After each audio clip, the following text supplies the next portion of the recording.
శివాయ. ఓం నమో నారాయణాయ. కర్మ నివారణ నరదృష్టి నివారణ కాళభైరవాయ నమో నమః. నమో వ్రాతపతయే నమో గణపతయే నమో ప్రపదయే. నమస్తే అస్తు లంబోదరాయ ఏకదంతాయ విఘ్న వినాశినే శివసుతాయ వరదమూర్తయే నమో నమః. హరి ఓం. మా ఛానల్కి స్వాగతం. చూస్తున్న వీక్షకులకు ప్రేక్షకులకు ప్రియ కాల భైరవ భగవద్బంధులకి స్వాగతం పలుకుతూ మమ్మల్ని ఎంతగానో ఆదరిస్తూ ఉండబడినటువంటి ప్రియ సోదర సోదరీమణులకు అందరికీ కూడా ముందస్తుగా వినాయక చవితి పండగ శుభాకాంక్షలు. మనము వీలైనంత వరకు కలుషితం లేనటువంటి రంగులు లేనటువంటి సహజ సిద్ధమైనటువంటి వినాయక స్వామిని పూజ చేద్దాం. మనము రాబోయేటువంటి భావితరాలలో జలచరాశులు నీటిని మనము కాలుష్యం లేకుండా కాపాడుకోవడం మన అందరి బాధ్యతగా భావించగలగాలి. 1/9/2025 నుండి 15/9/2025 వరకు పుట్టినటువంటి వారందరికీ కూడా ముందస్తుగా జన్మదిన శుభాకాంక్షలు. గతంలో వివాహం చేసుకున్న వారికి వివాహ వార్షికోత్సవ శుభాకాంక్షలు. ద్వాదశ రాశుల్లో గ్రహ గమనాన్ని వీక్షింపచేద్దాం. మిథున రాశిలో దేవగురు బృహస్పతి సంచార స్థితి, కర్కాటక రాశిలో శుక్ర సంచార స్థితి, సింహరాశిలో రవి మరియు బుధ సంచార స్థితి మరియు కేతు సంచార స్థితి, త్రిగ్రహ సంచార స్థితి, రవి భగవానుడు స్వక్షేత్ర సంచార స్థితి, కన్యరాశిలో కుజ భగవానుడు సంచార స్థితి, కుంభరాశిలో రాహు భగవానుడు, మీనరాశిలో శని భగవానుడు సంచార స్థితితో ద్వాదశ రాశుల్లో గ్రహ గమనాలు ఈ విధంగా ఉన్నాయి. వృశ్చిక రాశి వారికి అర్ధాష్టమ రాహు అష్టమ గురుదోషం ఎలా తొలగించుకోవాలో, విఘ్నేశ్వర స్వామి వారికి ఎలాంటి పదార్థంలో నైవేద్యం పెట్టడం వలన గ్రహదోషం తొలగి, అదియే కాకుండా గ్రహణ కాల సమయంలో దోషం కూడా ఉంది కనుక దోష తీవ్రత ఎలా తగ్గించుకోవాలో ఈ వీడియోలో తెలుసుకుందాం. వృశ్చిక రాశిలో ఏ ఏ నక్షత్రాలు వస్తాయి అనగా విశాఖ నక్షత్రం చివరి పాదం 4వ పాదము, అనురాధ నక్షత్రంలోని 4 పాదాలు, జ్యేష్ఠ నక్షత్రంలో 4 పాదాలు కలిపితే వృశ్చిక రాశి. రాశాధిపతి కుజ భగవానుడు. వీరికి అర్ధాష్టమ రాహు. ఆ రాహుకు సంబంధించినటువంటి రాహుగ్రస్త సంపూర్ణ చంద్రగ్రహణం జరుగుతుంది కనుక గ్రహణం కాల సమయంలో వీలైనంత వరకు చూడకపోవడం ఉత్తమోత్తమం. ఉపవాసము, జపము, తర్పణము, హోమ కార్యక్రమాలు చేసుకోవడం వల్ల యోగదాయకం. సంతాన స్థానంలో శని భగవానుడు ఉండడం వల్ల పిల్లలతో చాలా సఖ్యతగా అవసరం.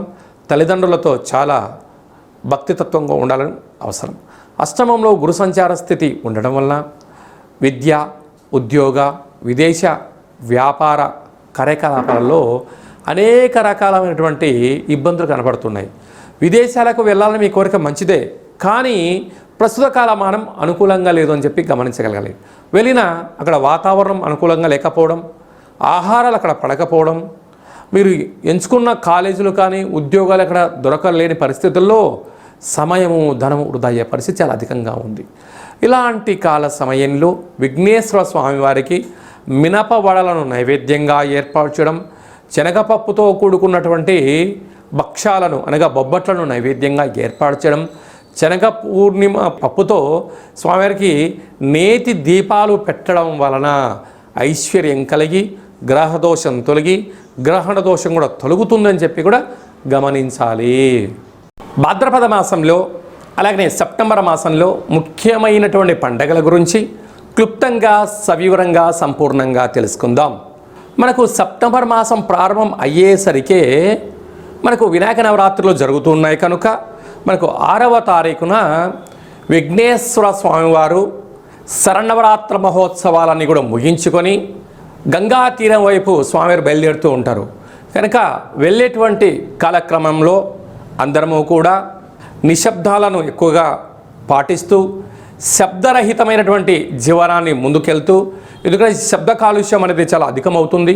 వాటితో పాటి కోలాహలాలు సంపూర్ణమైనటువంటి శాంతి భద్రతలకు అనుకూలంగా ఉంటూ స్వామివారిని ఏ ఆనందంగా అయితే మనము కూర్చోబెట్టామో ఆ గంగా తీరం దగ్గరికి వెళ్ళి పంపించి మళ్ళీ మనమందరం క్షేమంగా ఇంటికి చేరాలని చెప్పి కూడా మనసారా అందరం కోరుకుందాం. క్రమశిక్షణ అనేటువంటిది మన భారతదేశ సనాతన సాంప్రదాయము.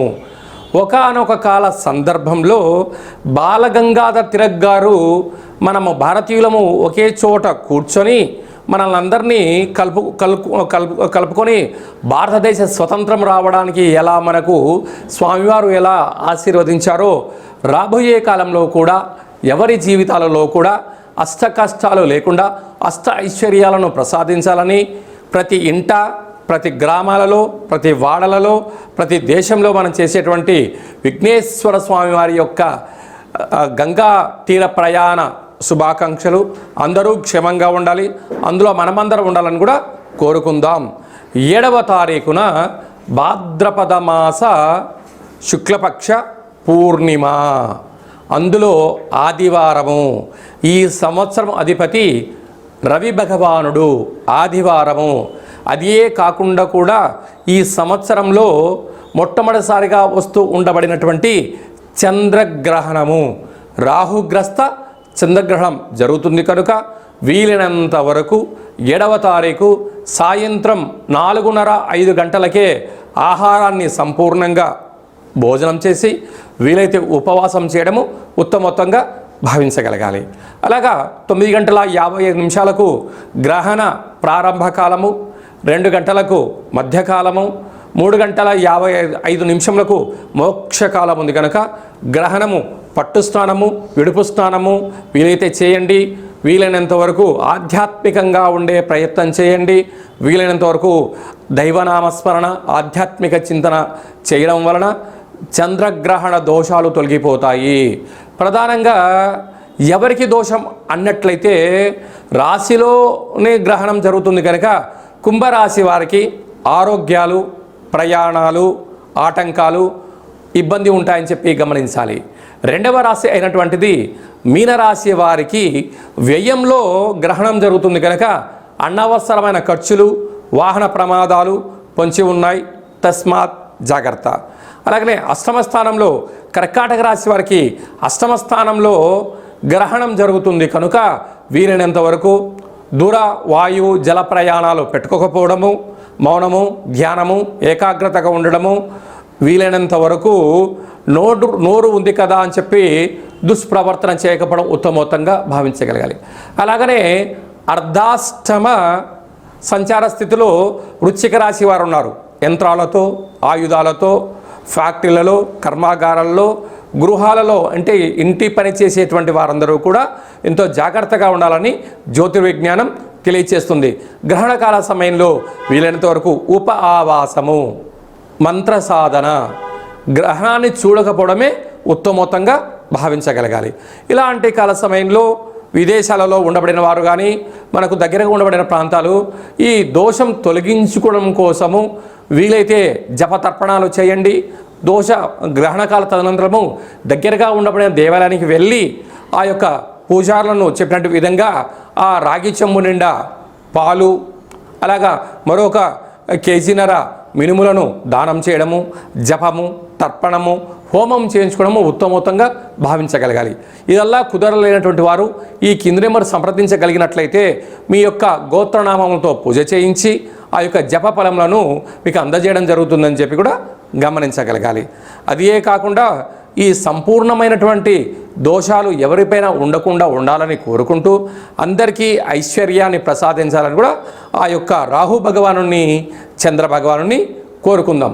14/9/2025 భాద్రపద మాస బహుళ అష్టమి తిథి యందున మనకు భాద్రపద మాసం అనగానే పితృపక్షాలకు మనకు గుర్తు వస్తూ ఉంటుంది. అలాగే అష్ట కష్టాలు తొలగించడం కోసం ఆ రోజు వీలైనంత వరకు గతించట పెద్దవారి పేరు మీద స్మరణ చేసి కాకులకు, ఆవుకు ఆహారాన్ని, సాధువులకు అన్నదానాన్ని, స్వయంపాక దానాన్ని చేసినట్లయితే గృహంలో ఉండబడిన అష్ట కష్టాలు తొలగిపోతాయని చెప్పి గమనించగలగాలి. కనుక ఈ సంవత్సరము మనము కాశీ క్షేత్రంలో ఇలాంటి క్రతు కార్యక్రమాలన్నీ ఏర్పాటు చేస్తున్నాము. అలాగనే గయా, అయోధ్య, మనకు విశేషమైనటువంటి ఎక్కడైతే పిండ ప్రధాన కార్యక్రమాలు చేయాలో అన్ని ప్రాంతాలలో మనము ఈ కార్యక్రమం ఆచరింపచేస్తున్నాం. అంటే మన పెద్దవారు పాడ్యమి తిథి ఎందున పరమపదింపజేశారు అనుకుందాం. చైత్రమాసమో, వైశాఖ మాసమో, జ్యేష్ఠ మాసమో పాడ్యమి తిథి ఎందున వాళ్ళకు గుర్తుపెట్టుకొని స్వయంపాక దానము ఈ యొక్క కార్యక్రమాల పితృ కార్యక్రమం ఆచరింపచేయడము యోగదాయకం. ఏకాదశి రోజు కాలమయ్యారు, ఏకాదశి రోజు కార్యక్రమాలు ఆచరింపచేయడం. అలా కుదరలేనటువంటి వారందరూ కూడా అమావాస్య తిథి ఎందున ఈ పితృ కార్యక్రమాలు ఆచరింపచేయడం వలన వారి యొక్క వంశదేవతలు, కులదేవతలు, పితృదేవతలు ఆశీస్సు కలిగి వారికి వారి యొక్క అనువంశికానికి పుత్ర, పుత్రిక, పౌత్ర, రాజయోగ ఐశ్వర్యం కలుగుతుందని చెప్పి కూడా గమనించగలగాలి. అలాగే భూమండలానికే కైలాస క్షేత్రం అయినటువంటి మనకు విశేషమైన కాశీ క్షేత్రంలో, అలాగనే రావణ బ్రహ్మ గారు స్వయంగా తన యొక్క చేతులతో ఆత్మలింగాన్ని తీసుకొని వచ్చినటువంటి క్షేత్రంలో మనం ఇలాంటి పితృ కార్యక్రమాలను ఆచరింపచేయడం జరుగుతూ ఉంటుంది. అలాగా మనం ఆయా స్థలాలలో మనం పెట్టినట్లయితే విశేషమైన పుణ్య ఫలితం కలిగి కోటి జన్మల పుణ్య ఫలితం కలుగుతుందని చెప్పి కూడా గమనించాలి. ఈ విధంగా అందరికీ శుభం, జయం, లాభం కలగాలని కోరుకుంటూ ఆశీర్వచనం. ఓం శతమానం భవతి శతాయు పురుష సతేంద్రియ ఆయుష్యేవేంద్రియే ప్రతిష్టతి ధనం ధాన్యం బహుపుత్రలాభం శత సంవత్సరం దీర్ఘమాయు సర్వే జనా సుఖినో భవంతు లోకా సమస్తా సుఖినో భవంతు సర్వం విఘ్నేశ్వరార్పణమస్తు. హరి ఓం. ఈ వీడియో మీకు నచ్చినట్టయితే లైక్ చేయండి, షేర్ చేయండి, మా ఛానల్ని సబ్స్క్రైబ్ చేసుకోండి. ఆధ్యాత్మిక భక్తి సమాచారాన్ని అందరికన్నా ముందుగా మీరు తెలుసుకోవాలి అనుకుంటున్నట్లయితే ఈ యొక్క భక్తి సమాచారాన్ని భగవద్బంధులకు, మిత్రులకు, స్నేహితులకు చేరవేయండి. హిందూ ధర్మాన్ని కాపాడండి. మరొక చిన్న విషయం ఏమిటనగా, మీ వ్యక్తిగత జాతకం తెలుసుకోవాలి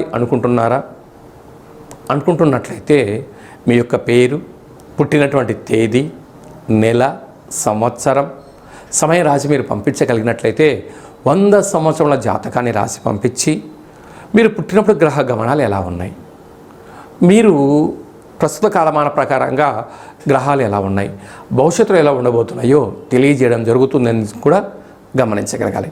చాలామందికి డేటా బర్త్లు లేనటువంటి వారికి పేరు యొక్క మొదటి అక్షరాన్ని అనుసరిస్తూ రాశిని తెలియచేస్తూ రమణ శాస్త్రం ద్వారా అనగా గవళ ద్వారా భూత, భవిష్యత్, వర్తమానాన్ని తెలియజేయడం జరుగుతుంది. కనుక ఈ కింది నెంబర్ని సంప్రదించి అపాయింట్మెంట్ తీసుకొని సంప్రదించగలరు.